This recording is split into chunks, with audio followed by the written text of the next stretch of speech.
Bismillahirrahmanirrahim. Assalamualaikum warahmatullahi wabarakatuh dan salam sejahtera. Alhamdulillah, bersyukur kehadrat Allah Subhanahu wa taala kerana dengan taufik dan hidayahnya kita diberi kekuatan untuk terus berdiri teguh dan melangkah dengan gagah bagi merealisasikan visi sekolah yang selaras dengan Kementerian Pendidikan Malaysia, iaitu pendidikan berkualiti, insan terdidik, negara sejahtera. Saya dengan berbesar hati mengucapkan selamat memulakan sesi persekolahan tahun 2022 kepada semua murid-murid Sekolah Kebangsaan Putrajaya Presin 11-2. Saya mendoakan agar anak-anak ini semuanya sihat dan ceria. Saya yakin anak-anak ini tidak sabar untuk mula belajar dan menimba ilmu setelah sekian lama bercuti. Mereka juga mesti rindu untuk melihat wajah guru-guru mereka. Dalam situasi pandemik COVID-19 ini, pelbagai kemungkinan akan berlaku berkaitan dengan PDP. Ibu bapa adalah diharapkan sentiasa bersiap sedia dengan sebarang perubahan yang akan diumumkan. Saya sangat berharap ibu bapa dapat bersama-sama untuk menyediakan Android TV di kelas anak masing-masing. Penyediaan Android TV bertujuan untuk menjadi medium penyampaian segala maklumat berkaitan sekolah. Ini adalah disebabkan sekolah tidak lagi boleh melaksanakan perhimpunan mingguan dan pelbagai aktiviti yang melibatkan perhimpunan murid. Android TV juga berperanan sebagai alat PDP murid selaras dengan PDP abad 21. Untuk makluman semua, setiap kelas tahun 6 juga mempunyai Android TV berukuran 55 inci. Justru saya berharap ibu bapa juga sentiasa ingatkan anak-anak supaya menjaga SOP yang telah ditetapkan oleh Kementerian Kesihatan semasa berada di sekolah. Selaku guru besar dan pentadbir sekolah, saya juga mengingatkan anak-anak untuk sentiasa bersemangat untuk belajar.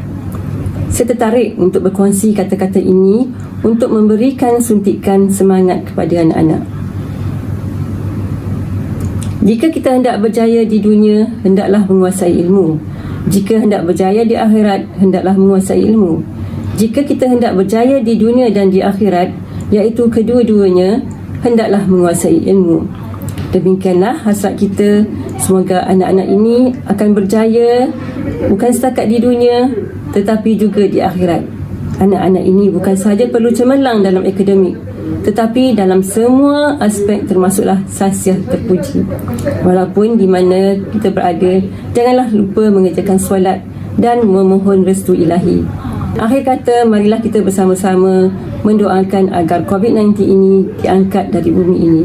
Semoga langkah ini dapat membendung COVID-19 yang kian meruncing dari semasa ke semasa. Patuhilah SOP walaupun berada di mana-mana. Kita jaga kita. Sekian, wabillahi taufiq wal hidayah. Wassalamualaikum warahmatullahi wabarakatuh.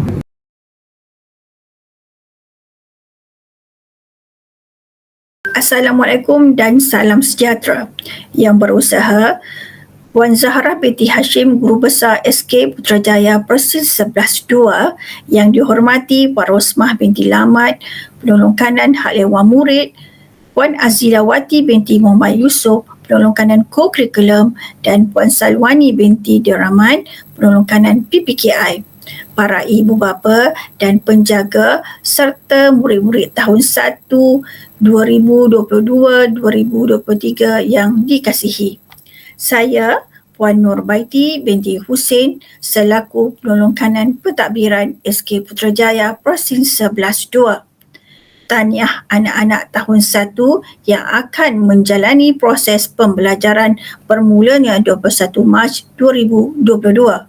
Untuk makluman ibu bapa, bermulanya 21 Mac 2022 sehingga 15 April 2022, program transisi tahun 1 akan dijalankan selama 4 minggu. Untuk makluman ibu bapa, segala info yang berkaitan dengan program transisi tahun 1 ini akan dimasukkan di dalam grup Telegram. Seterusnya, para ibu bapa yang dihormati, saya akan menerangkan pula berkaitan dengan pentadbiran bilik darjah atau PBD. Pentadbiran bilik darjah atau PBD merupakan pentadbiran yang berterusan dalam sesi pengajaran dan pembelajaran bagi mendapatkan maklumat tentang perkembangan, kemajuan, kebolehan dan pencapaian murid. Pentadbiran bilik darjah ini dijalankan melalui kaedah formatif dan juga sumatif. Melalui formatif, pentadbiran perkembangan untuk pembelajaran berterusan dijalankan dalam PDP setiap hari. Untuk guru merancang langkah pengajaran seterusnya dan melalui kaedah-kaedah soal jawab di dalam kelas. Manakala kaedah sumatif pula adalah pentadbiran perkembangan tentang pembelajaran yang dibuat pada akhir unit, pembelajaran, penggal, bulan atau tahun. Pentadbiran sumatif ini bukanlah untuk membandingkan antara murid tetapi untuk mengesan dan meningkatkan penguasaan dan pencapaian murid melalui kaedah ujian sumatif, pembentangan projek dan lain-lain kaedah yang bersesuaian. Para ibu bapa yang dihormati sekalian, PBD dilaksanakan dalam semua mata pelajaran. Melalui proses PDP, tugasan individu atau kumpulan, sumbang saran, debat, sketsa, pembentangan multibindia, projek dan aktiviti eksperimen. Selain itu, instrumen pentadbiran ini akan dijalankan melalui kaedah yang pelbagai seperti kuis, kerja projek portfolio, ujian bulanan, pentadbiran, penilaian kendiri, refleksi kendiri dan penilaian rakan sebaya. Tahap penguasaan pula adalah merujuk standard prestasi yang dinyatakan dalam kurikulum dan menggunakan pertimbangan profesional para guru untuk menetapkan tahap penguasaan anak-anak. Tahap penguasaan dalam PBD ini dibahagikan kepada 6, iaitu TP1 adalah tahu, TP2 adalah tahu dan faham, TP3 tahu, faham dan boleh buat, TP4 tahu, faham dan boleh buat dengan beradab, TP5 tahu, faham dan boleh buat dan dengan beradab terpuji, dan TP6 pula tahu, faham dan boleh buat dengan beradab misali. Pemasuhan amalan peperiksaan pertengahan tahun dan juga akhir tahun di tahap 1 dan tahap 2 ini adalah untuk membolehkan guru memberi lebih penumpuan terhadap PDP. PBD merupakan sebahagian daripada PDP di dalam bilik darjah dan dijalankan secara berterusan. PBD secara sumatif dalam bentuk peperiksaan pertengahan dan akhir tahun diganti dengan aktiviti pentadbiran berupa projek mudah, kuis, permainan, main peranan, bercerita dan aktiviti lain yang sesuai. Hasil kerja murid dinilai sebagai bahan pentadbiran yang dijalankan dalam PDP. Pendekatan PBD digunakan sepenuhnya sebagai pentadbiran terhadap perkembangan pembelajaran murid dan bukan lagi berorientasikan peperiksaan. Objektif pelaksanaan PBD ini adalah untuk mengenal pasti kekuatan dan kelemahan murid. Selain itu, dapat memberi maklum balas tentang keberkesanan pengajaran guru dan dapat memberi gambaran tentang perkembangan dan kemajuan pembelajaran murid-murid dan juga dapat membuat tindakan susulan yang sesuai sama ada untuk meningkatkan atau memperbaiki pembelajaran murid dapat diambil secara serta-merta. Pelaksanaan aktiviti DP yang melibatkan murid akan dapat menjadikan suasana pembelajaran lebih menyeronokkan, pembentukan karakter murid bersesuaian dengan perkembangan dan usia murid dan juga dapat menyemai nilai-nilai murni dalam rutin harian. Saya berharap para murid dan juga para ibu bapa dapat bekerjasama dengan pihak sekolah agar murid-murid ini akan kekal cemerlang di sekolah dan dapat mengikuti pelbagai proses pembelajaran dengan menyeronokkan. Dengan ini saya sudahi. Wabillahi taufiq wal hidayah. Wassalamualaikum warahmatullahi wabarakatuh. Sekian, terima kasih.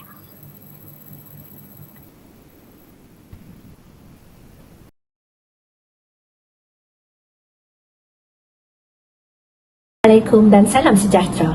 Yang berusaha Puan Zahara binti Hashim, Guru Besar SK Putrajaya Pesen 11-2. Yang dihormati Puan Nurbaiti binti Husin, Penolong Kanan Pentadbiran, Puan Azilawati binti Muhammad Yusof, Penolong Kanan Kurikulum, Puan Salwani binti Deraman, Penolong Kanan Pendidikan Khas, yang dikasihi guru-guru, para ibu bapa dan penjaga, serta anak-anak murid sekalian. Ketika ini saya dapat merasakan anak-anak sudah pasti tidak sabar untuk bertemu guru-guru dan kawan-kawan baharu di sekolah. Tambahan pula, murid-murid tahun 1 di SK Putrajaya Pesen 11-2 dibenarkan hadir tanpa penggiliran. Namun begitu, suasana pembelajaran tahun 1 pada kali ini sememangnya agak berbeza berbanding dengan suasana pembelajaran di prasekolah.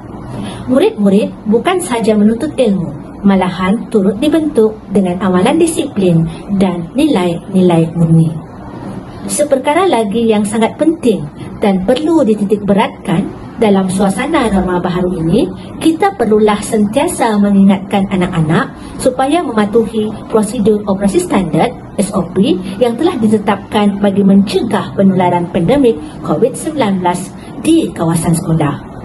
Anak-anak perlu diingatkan agar sentiasa mematuhi SOP seperti memakai pelitup muka dari rumah, menjaga penjarakan fizikal setiap masa, kerap mencuci tangan dan membawa pensanitasi tangan masing-masing untuk lebih menjaga keselamatan.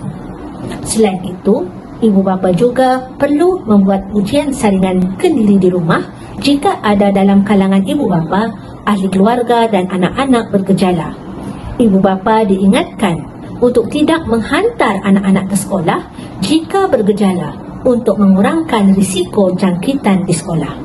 Kementerian Pendidikan Malaysia juga telah membekalkan kit ujian saringan ini di sekolah-sekolah dan menegaskan 10% murid sekolah rendah perlu menjalani ujian saringan kendiri di rumah pada setiap minggu.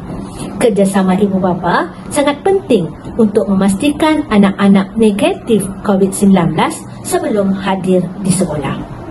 Para ibu bapa dan penjaga yang dikasihi sekalian, menyentuh tentang peraturan dan disiplin sekolah pula, ibu bapa diminta membaca, memahami dan menandatangani buku peraturan dan disiplin sekolah.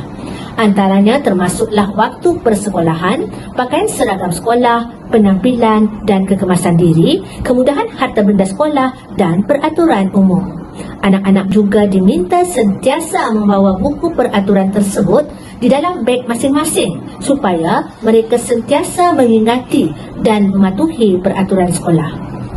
Sebagai makluman juga, sekolah ini telah menjayakan program sekolah tanpa tong sampah untuk memastikan kebersihan di dalam kelas dan di seluruh kawasan sekolah. Murid-murid diminta membawa sendiri plastik sampah dan membuang sampah masing-masing di rumah. Setiap amalan baik yang dilakukan oleh murid seperti menjaga kebersihan di dalam kelas dan suka membantu rakan akan diberikan token dan dilaporkan dalam sistem sasiah diri murid iaitu SSDM dari semasa ke semasa. Kementerian Pendidikan Malaysia juga telah menjelaskan tentang kehadiran murid. Sekiranya ibu bapa atau penjaga memilih untuk tidak menghantar anak-anak ke sekolah, ketidakhadiran tersebut tidak dianggap sebagai satu kesalahan disiplin. Namun, ibu bapa perlu memaklumkan ketidakhadiran murid kepada pihak sekolah untuk tujuan rekod. Kehadiran murid akan direkodkan dalam sistem APDM yang akan sentiasa dipantau oleh Jabatan Pendidikan dan Kementerian Pendidikan Malaysia. Para ibu bapa dan penjaga yang dikasihi sekalian, akhir kata, saya mengharapkan jalinan kerjasama antara ibu bapa dan pihak sekolah sentiasa dalam keadaan yang baik demi keselamatan dan kecemerlangan anak-anak. Kerjasama yang padu ibarat seikat bagai sirih, serumpun bagai serai, inilah yang dapat memacu kecemerlangan pendidikan dan sasiah anak-anak seperti yang diimpikan oleh setiap ibu bapa dan pihak sekolah. Sekian, wabillahi taufiq wal hidayah. Wassalamualaikum warahmatullahi wabarakatuh.